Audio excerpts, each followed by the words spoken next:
तो guys video शुरू करने से पहले मेरी आप लोगों से एक छोटी सी रिक्वेस्ट, अगर आपने इसका एपिसोड 1 नहीं देखा तो डिस्क्रिप्शन में लिंक है, जाके देख लेना। तो एपिसोड शुरू करने से पहले अगर आपने अभी तक मेरे चैनल को सब्सक्राइब नहीं किया तो सब्सक्राइब कर लेना। तो शुरू करते हैं एक्सप्लेनेशन। तो एपिसोड 2 की हमें स्टार्टिंग में दिखाया जाता है जियांग आकर दाजी के मुंह पे घूसा मारता है और फिर घूसा मारने के साथ उसका गला पकड़ लेता है। वो बहुत जोर से दादी का गला दबा देता है जिससे दादी को बहुत ज्यादा तकलीफ हो रही होती है। वो कह रही होती है बस छोड़ दो, मैं और बर्दाश्त नहीं कर सकती, अगर तुमने थोड़ी देर और पका तो मैं मरी जाऊंगी। और जियांग उसकी एक भी बात नहीं सुनता और ज्यादा कसके गला पकड़ लेता है। जियांग को बहुत ज्यादा गुस्सा आ रहा होता है लेकिन वो दादी को मारता नहीं, अपना गुस्सा कंट्रोल करके दादी को एक थप्पड़ मार के दूर फेंक देता है और दादी को बोलता है कि तुम्हें लगता है क्या तुम मुझे पागल वगैरह समझती हो, तुम्हारी ये सब बातों में आ जाऊंगा। जियांग की सारी बात सुनकर दादी जियांग को बताती है तुमने सच में मुझे बहुत ज्यादा कसके मारा है, मैं तुम्हें बिल्कुल नहीं छोड़ने वाली, तुम क्या समझते हो तुम इतने कसके मारोगे और मैं तुम्हें बख्श दूंगी। और दादाजी उसको बहुत बातें सुनाती है जियांग को और दादी की सारी बात सुनकर जियांग 2-3 थप्पड़ और मार देता है दादी को, जिससे कि दादी रोने लग जाती है और जमीन पर गिर जाती है। तभी जियांग बिल्कुल ईवल फेस बनाकर उसको बोलता है सच में आज तुमने तो मेरा पूरा टाइम खराब कर दिया, मैं ईपो 3 को प्लानिंग कर रहा था लेकिन तुम्हारी वजह से वो नहीं हो पाया। सच में अब मैं तुम्हारे साथ क्या करूँ। जियांग की सारी बातें सुनकर दादी घबरा जाती है, वो घबराते हुए कांपने लग जाती है। जियांग को बोलती है क्या तुम मुझे मारने तो नहीं वाले, अगर तुम ऐसा करने वाले हो तभी वो जियांग का जाकर पैर पकड़ लेती है, बोलती है मुझे माफ कर दो, मुझसे कोई गलती होगी। इमोर्टल जियांग तुम तो बहुत अच्छे हो, तुम तो बहुत नेक हो, तुम तो बहुत महान हो, मुझे मानना मत। और भी कई सारी बातें बोलती है जियांग को। और फिर जियांग दादी को बोलता है अच्छा तुम मेरी मदद करना चाहती हो तो मुझे ये बताओ मैंने डीमंस वगैरह को सजा देने वाले अपने हथियार कहाँ रख दिए। दादी उसको कुछ बताना तो नहीं चाहती लेकिन वो उसको बता देती है डर की वजह से कि अगर तुम उनको अपने बारे में याद करने की कोशिश करोगे, मतलब उन हथियारों को याद करने की कोशिश करोगे, तुमने कहाँ रखे तो जरूर से तुम्हें याद आ जाएंगे, फिर तुम उनका यूज कर सकते हो। ये बात दादी बताना तो नहीं चाहती थी लेकिन उसको बताना पड़ा। तभी जियांग बोलता है अच्छा मुझे याद आ गया, मैंने वो हथियार में कहाँ रखे हैं, अभी उनके पास चलते हैं। और ये देखने के बाद तो दादी बिल्कुल घबरा जाती है कि इसको याद आ गया, इसने अपने हथियार कहाँ रखे, अब तो ये मुझे पक्का सजा देगा। जिंदगी इतनी ज्यादा आसान नहीं है। और फिर अगले सीन में जियांग अपने हथियारों के पास जाने के जिस बंदे के पास रखे हैं वो एक मंत्र बोलता है और वो वहां से चला जाता है, मतलब दादी और जियांग वहां से गायब हो जाते हैं, उस जगह पे आ जाते हैं। और फिर अगले सीन में दिखाया जाता है दादी को जियांग अजीब तरीके से पकड़ा हुआ होता है और कह रहा होता है ये वो जगह है जहाँ पर मैंने मंत्र टेलीपोर्ट का यूज किया था, मुझे तो नहीं लगता ये वो ही है। तभी दादी बोलती है मंत्र अपना सही तरीके से यूज करने के लिए लक अच्छा होना चाहिए, किस्मत अच्छी होनी चाहिए, जो कि तुम्हारी नहीं है। और मुझे तुमने इस तरीके से पकड़ के रखा है, मुझे नीचे उतारने का कष्ट करोगे। और फिर अगले सीन में जियांग की एक जगह पे नजर पड़ती है जहाँ पे कुछ लड़कियां बातें कर रही होती है। ये लास्ट दिन है उस अल्ट्रा क्यूट लिटिल इलापुर को देखने का। जियांग ये बात सोच के बोलता है अच्छा ये कहीं मेरी बारी तो इलापुर नहीं है। दादी को ये सब बिल्कुल बेकार लग रहा होता है, वो कह रही होती है कैसी मुसीबत है। तभी जियांग कहता है मुझे जाके अंदर देखना होगा, कहीं ये वो इलापुर तो नहीं जिसको मैं ढूंढ रहा हूँ। और फिर जियांग भी उन लड़कियों के पीछे चला जाता है। जब वो वहां पर जाता है देखता है बहुत सारी भीड़, उसको कुछ दिखाई नहीं दे रहा होता कि सामने कौन है। जियांग बहुत दूर तक नजर मारता है लेकिन उसको कुछ दिखाई नहीं दे रहा होता। जियांग बहुत ज्यादा गुस्से में आ जाता है, वो बोलता है तुम लोग मुझे बिल्कुल भी पसंद नहीं है, मेरे सामने से हट जाओ, मुझे कुछ दिखाई नहीं दे रहा है। दादी कहती है चलो इसका भी ध्यान नहीं है, मैं यहाँ से निकल लेती हूँ, उल्टी मार लेती हूँ। तभी जियांग बोल लेता है पागल लोमड़ी तू कहाँ जा रही है, और उसको पकड़ लेता है और वो दादी को बोलता है जाओ मेरे लिए उसका एक फोटो लेके आओ। फिर अगले सीन में दिखाया जाता है जियांग आराम से कुर्सी के ऊपर बैठा हुआ होता है और वो कह रहा होता है वो बेवकूफ लोमड़ी हटेली अभी तक क्यों नहीं है जो जिस काम के लिए मैंने उसको भेजा था। फिर हमें दिखाया जाता है दादी भागते हुए आ रही होती है, बोलती मैं तुम्हारा काम कर दिया, सब कुछ अच्छे तरीके से संभाल लिया है। तभी दादी जियांग को एक फोटो दिखाती है। जियांग वो फोटो देख के बहुत ज्यादा खुश हो जाता है, वो कह रहा होता है मुझे यकीन था कि मेरी शक्तियां नहीं गई, वो अभी भी सही तरीके से काम कर रही है। जियांग की सारी बातें सुनकर दादी कह रही थी क्या आदमी है, मतलब इतनी देर तक इस बंदे ने मुझे इसीलिए लाइन पे खड़ा रहा कि ये अपनी शक्तियां चेक कर सके कि इसकी शक्तियां काम कर रही है या नहीं। मुझे लगा ये परेशान है लेकिन ये तो गजब का आदमी है। और फिर अगले सीन में जियांग बिल्कुल फ्लैश की स्पीड से भागता है इलापुर की ओर। वो कुछ देखता नहीं सामने कौन, उसके सामने एक लड़की होती है लेकिन जियांग देखता नहीं क्योंकि वो फ्लैश की स्पीड के और भाग रहा होता है ना, वो डायरेक्ट घुस जाता है जाके और कुछ गलत सा हो जाता है। आप देख सकते हैं कैसा गलत सा सीन हो गया और फिर उस लड़की का रिएक्शन कुछ ऐसा होता है।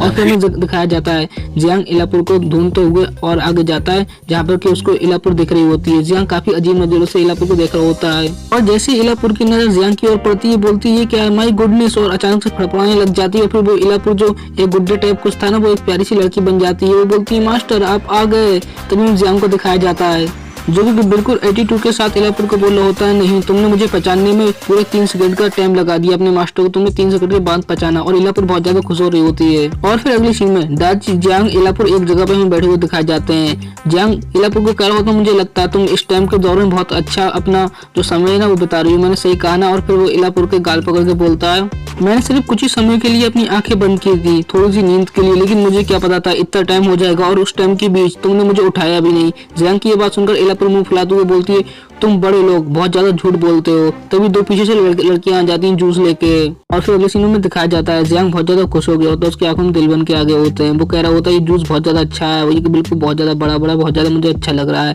और वो लड़की जूस दे रही होती है और फिर जियांग जो होता है ना वो बिल्कुल हफ्सी की तरह मुंह कर लेता है। और फिर वो जियांग जो होता है ना वो जूस के बारे में बात करने लग जाता है, इसके गुब्बारे बहुत बड़े हैं, ये एकदम बहुत मस्त जूस है। और वो लड़की कही होती है हाँ मुझे मालूम है। और इलापुर जो होती है ना सब बातों के बीच में मुंह फुला के बैठी हुई होती है। और फिर वो जियांग को कहती है मास्टर अभी तक तुमने ये नहीं सोचा कि आगे तुम्हें क्या करना है, क्या तुम ये सब करते रहोगे यहाँ पर स्टोर के अंदर लड़कियों को घूरते रहोगे और कोई दूसरा काम नहीं तुम्हारे पास। फिर में दादी को दिखाया जाता है जो कि जूस पी रही होती है, वो कह रही होती है हाँ तुमने सही कहा। तभी हमें एक्स का सीन दिखाया जाता है कुछ, फिर हमें पता चलता है चांद सितारे हमें दिखाए जाते हैं। असल में जियांग ने दादी को घूसा मार दिया होता है, कह रहा होता तुम यहाँ पर जूस पी रही हो और वैसे तुम्हारी हिम्मत कैसे हुई बीच में बोलने की, तुम्हें बोलने का कोई अधिकार नहीं बीच में, समझ गई ना, चुपचाप यहाँ पर बैठी रहो वरना तुम्हारा मार मार के सिर फोड़ दूंगा मैं। और फिर जियांग इलापुर को बोलता है चलो मेरे जो हथियार मैंने तुम्हारे पास रखे थे वो मुझे दे दो, इसका खेल खत्म करूं। तभी दादी बोलती है उससे पहले मेरी एक बात सुना, तुमने अपने सारे हथियार इलापुर को क्यों रखने के लिए दिए थे। दादी की ये बात सुनकर इलापुर दादी को बताती है ये इसलिए जब मैं बहुत ज्यादा छोटी थी तब मैंने बोला था मास्टर आप अपने सारे हथियार मुझे दे दीजिए ताकि मैं इनको अच्छे तरीके से अपने पास संभाल के रख पाऊं। फिर हमें प्रेजेंट का टाइम दिखाया जाता है जहाँ पर इलापुर अपने सिर पे हाथ मारते हुए कह रही होती है अरे यार मैं उस टाइम बहुत ज्यादा छोटी थी इसलिए। और इलापुर की ये सारी बातें सुनकर और इन लोगों की सारी बातें सुनकर वो जो बेटा होती है ना जो जूस वगैरह लेके आई थी वो हंसने लग जाती है, वो बहुत ज्यादा हंस रही होती है। तभी जियांग उनकी हंसी देखकर अपने ऊपर ले जाता है, अच्छा ये मेरे लिए हंस रही है ना। और ये शायद से इस वजह से मैं इतना ज्यादा हैंडसम हूँ। जियांग अपनी बहुत ज्यादा तारीफ कर रहा होता है, बोलता है चलो फॉक्स डेमन अब तुम मेरी पावर देखो। तभी जियांग कोई सा मंत्र बोलता है जिससे कि वो इलापुर होती है ना एक बिल्कुल घोड़े के जैसे या फिर हिरन के जैसे में बदल जाती है और उसको बहुत ज्यादा हथियार होते हैं जो कि जियांग के होते हैं। और जियांग बोलता है ये मेरा स्पेशल इलापुर का बैटल मोड है।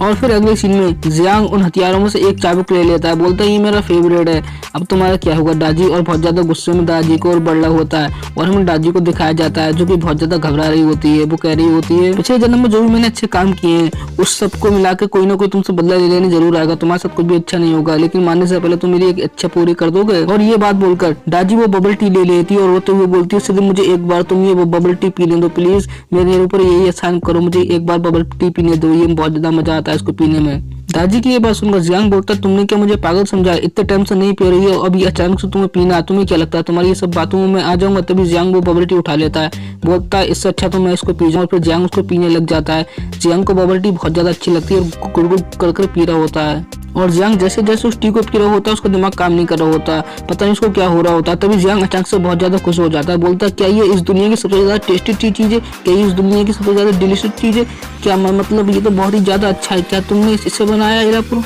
जियांग की सारी बातें सुनकर इलापुर बोलती है फालतू की बातें करना बंद करो, क्या तुम उस डीमन फॉक्स को हराओगे। फिर हमें दिखाया जाता है जियांग ने 100 से भी ज्यादा वो बबल टी पी ली होती है। इलापुर कह रही होती है आपने इतनी सारी बबल टी पी ली। तभी वो जो लड़कियां साइड में खड़ी हुई होती हैं तो वो कह रही होती है क्या तुम इस डीमन फॉक्स को सील करने वाले हो, मतलब एक तरीके से मारने वाले हो।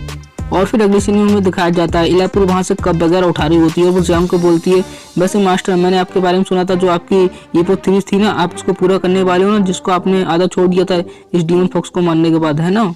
और वैसे मास्टर मैंने ये भी सुना था इस सब के बीच तुम्हारा जो मार्शल भतीजा है ना इस सब काम को कंप्लीट करने के लिए तुम्हें उसकी भी जरूरत पड़ेगी, सही कहा ना मैंने। और वैसे तो उसका नाम डोमिन है शायद से। तभी जियांग बोलता कौन डोमिन, मैं उसको नहीं जानता, तुम मुझे उसके बारे में और बताओ।